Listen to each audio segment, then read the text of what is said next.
I spent years blaming men, calling them liars, cheaters, and manipulators. Every heartbreak, every betrayal, I convinced myself it was all their fault.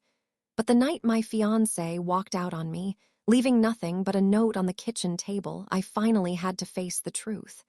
The real problem wasn't them. It was me. And by the time I realized it, it was already too late. For as long as I can remember, I had one mantra: men are trash. It wasn't just a phrase, it was a belief I held onto like a shield. I had seen my mother cry over my father's affairs, watched my best friends get ghosted by guys who swore they loved them, and experienced my own share of disappointments. So I built walls. Strong, unbreakable walls. At first, it felt empowering. I told myself I'd never be the girl who begged for love. I prided myself on walking away first, never giving a man the power to hurt me. My relationships were a battlefield, and I made sure I was always the one holding the sword. If a guy showed the slightest flaw, I cut him off. If he didn't text back fast enough, I accused him of talking to someone else. If he wanted space, I assumed he was cheating. Then came Daniel. Daniel was different, at least that's what I told myself. He was patient, kind, and never gave me a reason to doubt him. Where other men pulled away, he leaned in. He wanted to understand me, to break through my walls, and for a while, I let him. We moved in together after a year of dating. I should have been happy, but instead, my old fears crept back in. The closer he got, the more suffocated I felt. If he worked late, I'd accuse him of lying. If he went out with friends, I'd make him prove where he was. My insecurities weren't whispers in the back of my mind, they were full-blown screams. Still, Daniel stayed. He reassured me. He fought for us. But looking back, I see it now, he wasn't just fighting for our relationship. He was fighting against me. The final straw, it was a Friday night. He had come home late from work, exhausted, and all I could do was interrogate him. I went through his phone, looking for something, anything, to confirm the fears in my head. But there was nothing. And yet I still accused him, still called him a liar. That was the night he left. No yelling, no dramatic goodbye, just a single note on the kitchen table. I can't do this anymore. And just like that, he was gone. After Daniel left, I sat in our apartment, staring at that note for what felt like hours. The silence was deafening. No more footsteps, no more laughter, no more him. It was just me and the wreckage I had created. At first, I told myself he was overreacting. He'd cool off. He'd come back. But as the hours stretched into days and the days into weeks, reality set in. He wasn't coming back. I replayed every moment of our relationship, dissecting every argument, every accusation. And that's when the truth began to sink in. I had destroyed us. The signs were always there. I just refused to see them. The way he flinched whenever I started a fight. The exhaustion in his voice when he reassured me for the 100th time that he wasn't cheating. The nights he sat in silence, staring at his plate instead of eating, because nothing he said would be the right answer. I had called him controlling, manipulative, distant, but in reality, I was the one suffocating him. I told myself I was just protecting my heart, that I was setting boundaries. But in truth, I wasn't setting boundaries, I was building a prison. And Daniel, he had been my prisoner. The more I reflected, the more I realized just how deep my distrust ran. Even in the happiest moments of our relationship, I was always waiting for him to betray me. If he was being sweet, I questioned his motives. If he told me he loved me, I wondered how long before he stopped. I was living in a constant state of suspicion, trapping us both in a cycle of paranoia and punishment. And now, I had exactly what I had been bracing for all along. Abandonment. I had pushed him so hard that he had no choice but to leave. One night, desperate for answers, I did something I never thought I'd do. I reached out to him. Me, I just need to know, why did you leave? Daniel, you know why. Me, no, I don't. Please just tell me. Daniel, because I spent more time proving my innocence than feeling loved. His words hit me like a punch to the gut. I always believed that men were the problem, that they were the ones who couldn't be trusted. But Daniel, he had done everything right, and I was the one who had sabotaged it. For the first time in my life, I had to face the truth. Maybe it wasn't men who were the problem. Maybe the problem was me. After that conversation with Daniel, I couldn't sleep. His words haunted me. Because I spent more time proving my innocence than feeling loved. I wanted to argue, to defend myself, but for the first time in my life, I had no defense. The truth was staring me in the face. And the worst part, I missed him. Not in the way I had missed exes before, with anger and resentment. This time, I missed him with regret, with longing, with the crushing weight of knowing I had something real and I threw it away. But regret wasn't enough to bring him back. So I did what I always did when I felt out of control. I sought validation elsewhere. I went out. I downloaded dating apps. I surrounded myself with men who whispered sweet nothings in my ear, who told me everything I wanted to hear. It should have made me feel better. It should have filled the void. It didn't. Every date felt empty. Every conversation felt forced. And every time I laughed at some guy's joke, all I could think about was how Daniel's laugh had sounded when I made a dumb joke. Then, one night, I crossed a line I never thought I would. It started innocently enough. I was out with some friends at a bar, pretending to have fun. That's when I saw him, Aaron. Tall, confident, charming. The kind of guy I used to chase before Daniel. He was the type who never called when he said he would, who kept you guessing, who knew exactly how to keep a woman hooked. And I let him hook me. One drink turned into two. Two turned into four. Before I knew it, we were alone in his car, his hand on my thigh, his lips inches from mine. I should have stopped. I should have pulled away, but instead I leaned in. And in that moment, I realized something even more painful than missing Daniel. I hadn't changed. Even with all my self-awareness, even after realizing what I had done to him, I was still the same girl looking for affection in all the wrong places. I was still searching for proof that I was desirable, still chasing the kind of man who would never stay. As Aaron's lips brushed against mine, my stomach twisted, not with excitement but with disgust. Not at him. At myself. I pulled away, shaking my head. I can't. Aaron smirked, unfazed. Your loss. He drove me home without another word. And as I sat in the darkness of my apartment, I finally let myself feel it. The loneliness, the guilt, the weight of everything I had done, not just to Daniel, but to myself. I had spent my whole life blaming men, convinced they were the problem. But the truth was, I had been running from myself. And now, there was nowhere left to run. That night changed everything. Sitting alone in my apartment, I finally let myself break. No distractions, no excuses, just me and the realization that I had been my own worst enemy. For years, I had chased chaos. I had confused love with control, passion with possessiveness. I thought I was guarding my heart, but in reality, I was just making sure no one ever got close enough to hurt me. Daniel had tried. He had tried so hard, and I had pushed him away until he had no choice but to leave. I needed to make things right.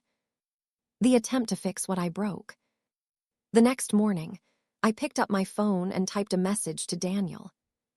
Me, can we talk? Daniel, what's left to say? Me, please. I just need to say this in person. Daniel, fine, tomorrow, 2 p.m. My hands shook as I placed my phone down. Tomorrow, I had one chance to say everything I had never said before. I spent the whole night rehearsing in my head. Apologies, explanations, promises. I had so much to tell him. But when I finally saw him again, sitting across from me at the cafe we used to go to every Sunday. My mind went blank. He looked different, lighter, happier. And then I saw it, the faintest mark on his left hand. A tan line. He had taken off the ring. The realization hit me like a truck. He wasn't just gone, he was moving on. Still, I had to try. I took a deep breath.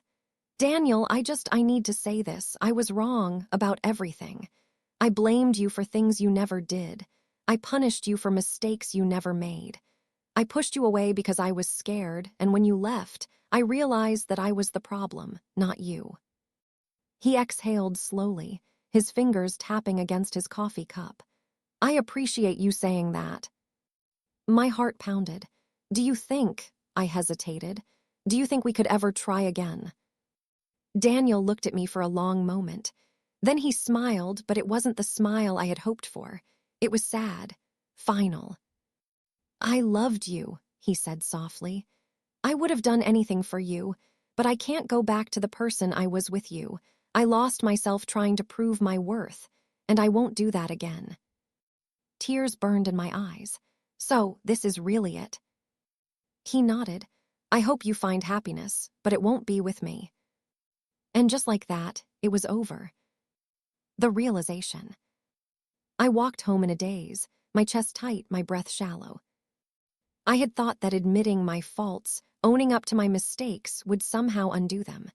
That love, real love, could fix what I had broken. But love wasn't enough. I had spent so long being afraid of losing someone that I never stopped to think about what would happen when someone got tired of fighting to stay. And now, for the first time in my life, I understood something I had refused to believe before. Men weren't the problem. I was. And now, I had to learn how to live with that. I didn't cry right away. I walked home in a daze, my mind replaying Daniel's words over and over.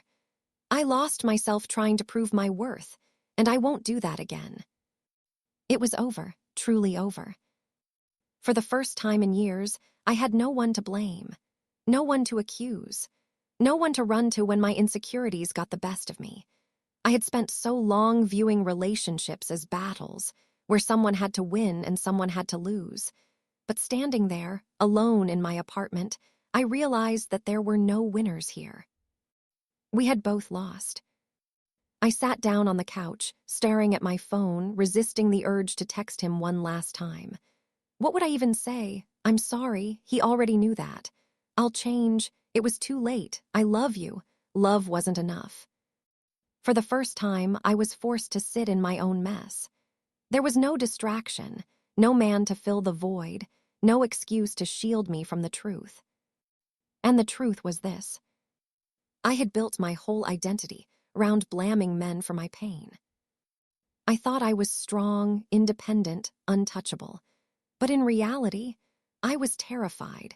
Terrified of intimacy, of vulnerability, of letting someone love me without conditions. And because of that fear, I had pushed away the one person who had ever truly tried to understand me. Daniel wasn't the first man I had driven away, but he was the first one who made me realize that maybe I wasn't just unlucky in love. Maybe I was the problem. Facing the mirror. The days that followed were quiet, painfully quiet. No arguments, no late-night fights, no accusations. Just me. At first, I did what I always did. I tried to distract myself. I went out with friends, drowned myself in social media, flirted with men I had no interest in. But it was different now. None of it worked. Because no matter where I went, no matter who I talked to, one thing remained the same. I had to face myself. And for the first time, I did. I started therapy. It wasn't easy admitting that I had spent years self-sabotaging, pushing away good people, and feeding into a narrative that excused my toxic behavior. But I needed to do the work. I needed to understand why I had been so afraid of love, why I had equated control with safety. I journaled. Every painful realization, every regret, every memory I had tried to suppress. I forced myself to relive the moments where I had hurt Daniel, where I had chosen suspicion over trust, pride over love. And slowly, I began to change. Not for Daniel, not for another man. For me. Acceptance and moving on. Months passed. The pain lessened, but the lessons remained. I no longer saw relationships as a game to be won or lost. I no longer let my fears dictate my actions. And most importantly, I no longer blamed men for every heartbreak I had endured. One day, while grabbing coffee at a small cafe, I saw Daniel again. He was sitting by the window, laughing, his fingers intertwined with someone else. It should have hurt. A few months ago, it would have. But instead, I just smiled softly to myself. Because for the first time in my life, I wasn't consumed by resentment or bitterness. I had lost him, yes, but I had finally found myself. Healing wasn't a single moment of realization. It wasn't waking up one day and suddenly becoming a better person. It was slow, painful, and uncomfortable. But it was necessary. For the first time in my life, I wasn't looking for someone to blame.